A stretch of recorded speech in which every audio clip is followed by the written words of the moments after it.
Okay. Well, welcome. It's been lovely seeing some new names. Welcome. And today's topic is the first lesson. So let me share screen. I apologize if I'm not looking directly at the camera. I have camera issues on this computer, but this is the issue that the one that I did the PowerPoint on.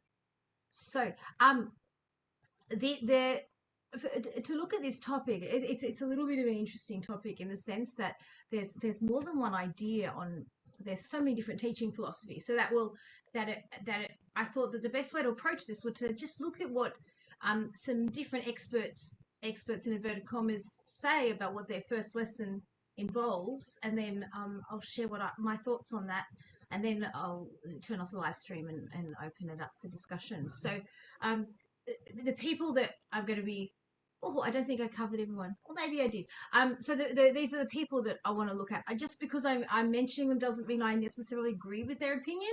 It just happens that their books are on my shelf. So William Lovelock from Trinity College London, Charlene Wilson, who wrote the Suzuki Cello, Joan Last, who wrote I think it's called Music Teaching for Young Pianists, Paul Harris, the author of I think over 1,000 books on for students and a few on music education as well.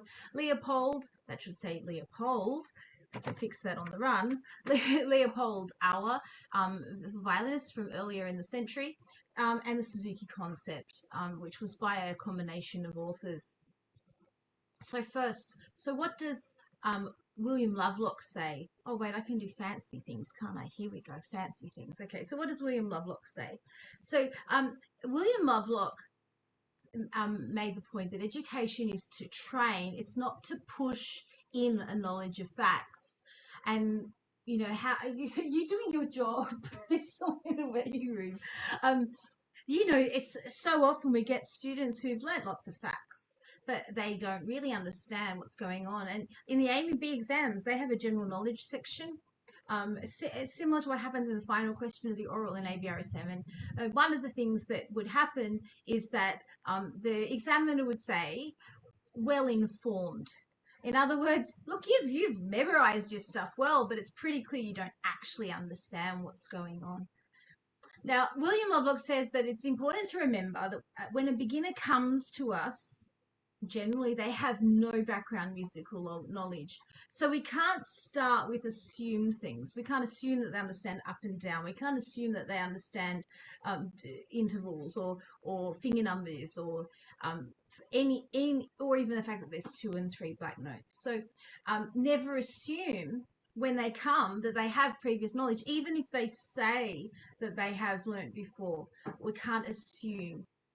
And he makes it very clear to teach only one thing at a time, but he clarifies that to say in any given branch of a subject. So you might on the Vivaldi concerto only teach one thing, except this is the first lesson, but you might only teach one thing, but then you might teach one thing about something else. But you don't want to teach a million things to do with the hand shape, for instance, because you only one thing to do with the hand shape. Now he says with knowledge, it must be related to what is already known. So when a beginner comes who knows absolutely nothing, we need to relate these musical concepts that we're going to teach in the first lesson to non-musical things. How do I go down a page? Whoops, I don't know. Like that. He says, don't expect the student to take in too much at one time.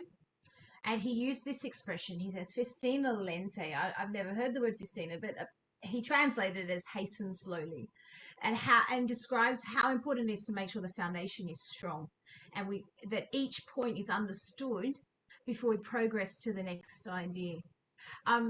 He also describes using utmost simplicity in the presentation of ideas, and I'll branch off for the first lesson to say one really important thing that Lovelock wrote that made a huge difference to me as a young teacher was he said, for every concept that you're going to teach, conceive how you would teach it in 10 steps. So, teaching staccato, find a way to break it into 10 progressive steps, even if you don't need to ever use them. There may be one student down the line that needs those 10 steps. Otherwise, at least you know that you've got them. So then he says explanations always must be accompanied by demonstrations.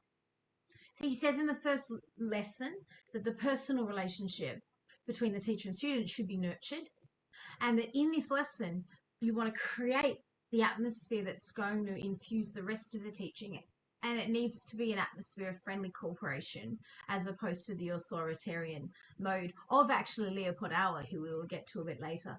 And he talks about the importance of having a sense of humor in that first lesson and just generally. Now the next person is Charlene Wilson. So she's a cello teacher, and I thought it'd be useful to not only use piano books and grabbed a couple of others out. So her first lesson is mostly games that introduce a part of the instrument, games that introduce body balance with posture, and then she says how in the first lesson she talks about the importance of listening and listening to the recordings they're going to learn. So that basically including parent education in that first lesson. And from the first lesson, experiencing beautiful sounds. Now, the beautiful sounds may not come from the student in the first lesson. They may come from the teacher's cello, but encouraging the student to listen and attempt to make a beautiful sound. So they've got this concept from the beginning that everything is about how beautiful we can make it. It's not just about playing the notes.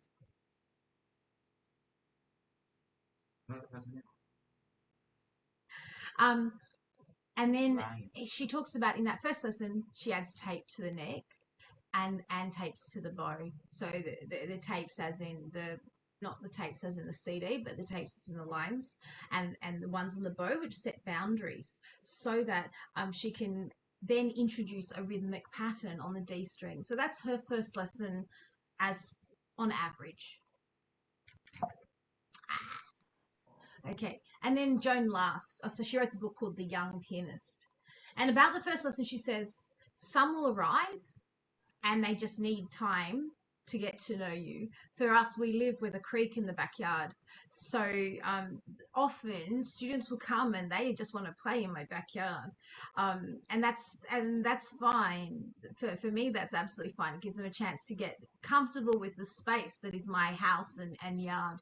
Others come just desperate to play something on the instrument. Joan says, don't be hurried. And then she says, this is no joke, exactly what she says should happen in the first lesson. Talk about music in general. Then discuss different instruments. Then discuss how sound is made. Be aware of the child's short attention span. Draw treble clefs. Do rhythmic exercises. Introduce oral tests in the form of guessing games. Then place 5 fingers, one on each key, and play introductory short exercises on that note. Then introduce the names of the notes. Then introduce the legato exercise. Then introduce some chords. Then introduce the staves of the notes.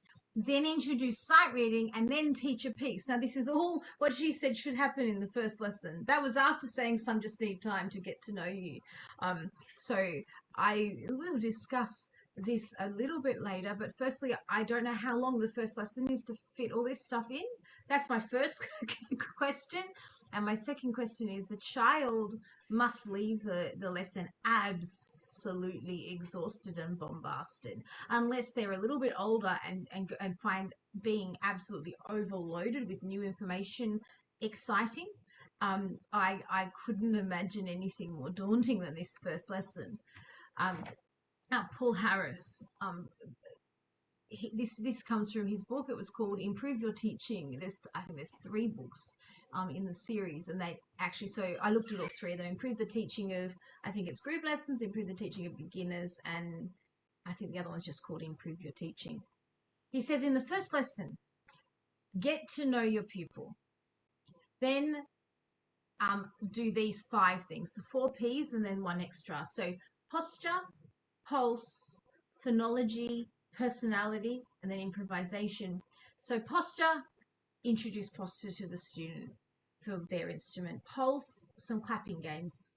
Phonology, make some sound with the instrument. Personality, now for personality, what he really means is tone color. Try and use play to investigate different tone colors that the instrument can make.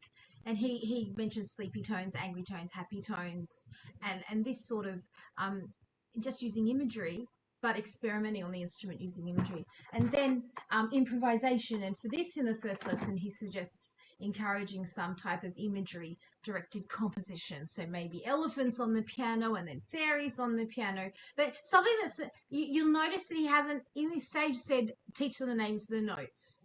Teach them the 5 fingers on the instrument, teach them complex rhythms or notation or anything. So this is his guide for the first lesson and the early lessons. And as I really respect, I don't 100% do as he says, but I really respect him. He has this concept of simultaneous learning and the idea of linking everything together. Improvisation, sight reading, oral is all and scales are all linked together in his books. He says, don't use a tutor book at first. Before getting a tutor book, cover the fundamentals. And then, oh, Hannah, I am so jealous. I saw that. And nice to see your name in the room. I can't see on my screen, but nice to see your name pop up in the chat. And he says, don't teach too fast. Allow time for concepts to become firmly established.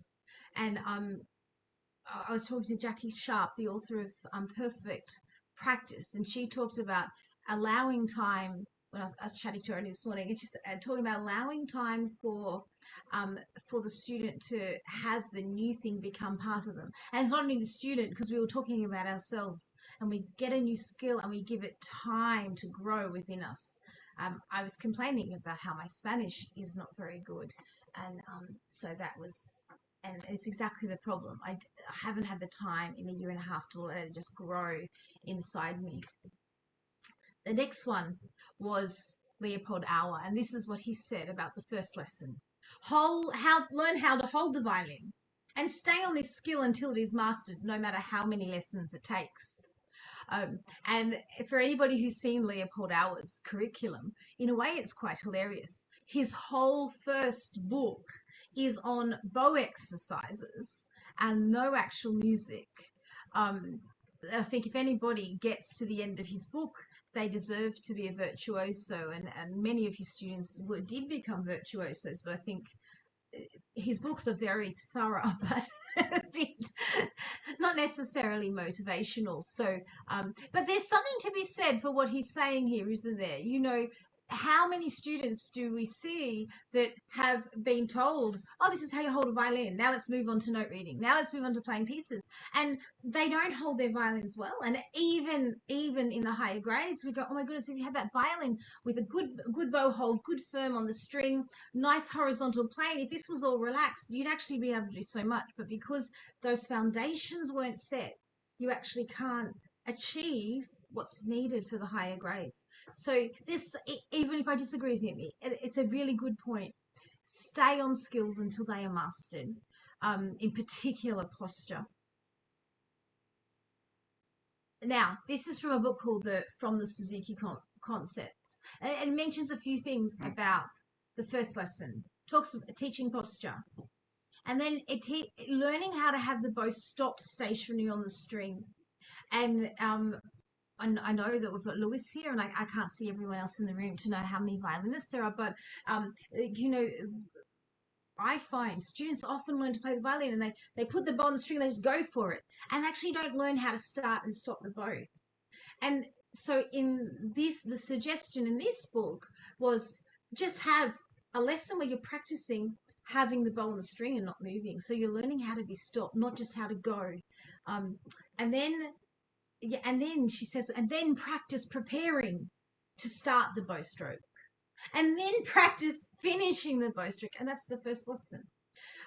So, and whether or not that was the actual first lesson, because I think that there's more after this. There is. I didn't add it to the front page. So this is from a book called They're Rarely Too Young and Never Too Old to Twinkle. This is by Kay Collier Sloan, and she says about the first lesson, and she talks about before the first lesson. So she says, encourage observations of lesson before commencing. The advantage of this is not something I do because of practicality, but the advantage of this is that the child or knows what a lesson expects. Is particularly valuable for young children, right? For adults, maybe not so much, but young children don't know what a private lesson is supposed to look like. So just coming and watching means that they're actually learning, because they're actually seeing you correct somebody else and learning what behavior is expected and learning things about tone and posture just from hearing it being said in the room. But it means that when they start the lessons, they know what to expect. It also means that they've heard you say to the student, "Oh, don't forget to listen to the CD." And while they're observing the lessons, they're also listening to the CD, and they're learning the music that they're going to start when they start learning with you. She says to start the lesson with the student when the child is begging to start. And then the next important thing is to teach parents what is required of them for home practice. And I'd say that is a big part of my first lesson, is actually making sure the parent knows what I expect. This is what practice will look like. I want you to put the CD on. I don't expect the child to remember to put the CD on to hear, or the iTunes or whatever. I want you to do that while they're playing, so that it's subconscious learning. I want you to sit with them when they practice. I want you to make practice like a game, because kids like playing. So the parent when I'm in my teaching studio has quite a big job. So that's a case that happens in that first lesson or in the lead up to the first lesson. Introduce the concept of daily listening. And then she says, teach the mother first. So there's a couple of reasons that she suggests to do this. One is because if the mother knows how to play the instrument, they're more able to help the child at home. And secondly, because if the mother's doing it, the child's like, "Oh, mama's doing it, I want to do it too." And again, this is not something I use myself, but it's something that Suzuki teachers generally do, and it can be very successful doing it that way. And then the actual first lesson with the child is teaching the child how to be focused, using games to increase concentration. So she expresses that there's no point teaching a child who's not going to be focused. So if you actually teach them to focus, then you can teach them other things. And so she has in her first lesson games for concentration, and then games for posture. So in the case of violin, they use a foot mat. They practice getting into play position and rest position. So like ours says, they're working to develop a strong posture. And then she gets them to balance something on the head. And then instead of starting with a real violin, they start with a violin box and to do posture games. And then they sing, and then they do rhythm. So you'll notice in her first lesson with the child, they're not actually playing the instrument. They're doing things that are preparing to play with the instrument instead. And for anybody who's interested, I used to make violin boxes out of a tissue box and a ruler, but you can actually buy them these days. I guess there's a market for everything. And there's something to be said about that. A parent's not worried when you're doing games holding a violin. A parent's not worried about a violin box dropping on the ground. So there's that level of freedom where this is a toy while they're getting comfortable with holding it before you throw a real violin at them. So now, I've told you everyone else's thoughts. I'll give you a glimpse into my thoughts. So research tells us that we shouldn't ask students to take on too much new information at once.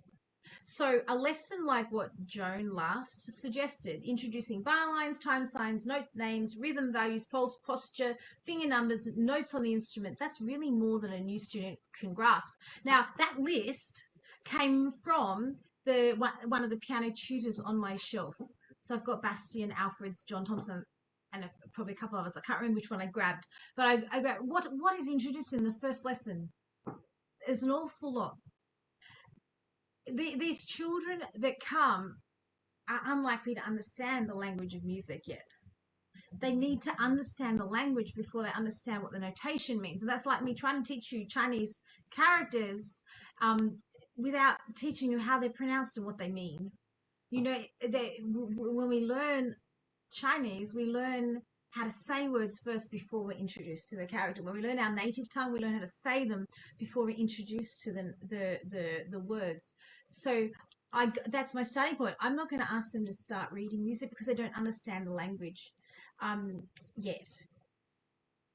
Games are my secret. Kids learn when they are having fun. If they feel like they're playing around, then they're more likely to be wanting to be involved. So, in a first lesson with me, this is what it normally is. First, let's get to know each other. You know, I might, like, as I said, I might show them my creek. I might just talk about random things or show them some of the instruments in my house. They know that I play a million trillion instruments, and find out what they like. Find out some things about them. Sometimes they don't want to tell me yet, and that's okay too. They may just want to run down to the creek. Then I explain to the parent the importance of listening. I don't dwell on it, but just so they know this is what I want you to do.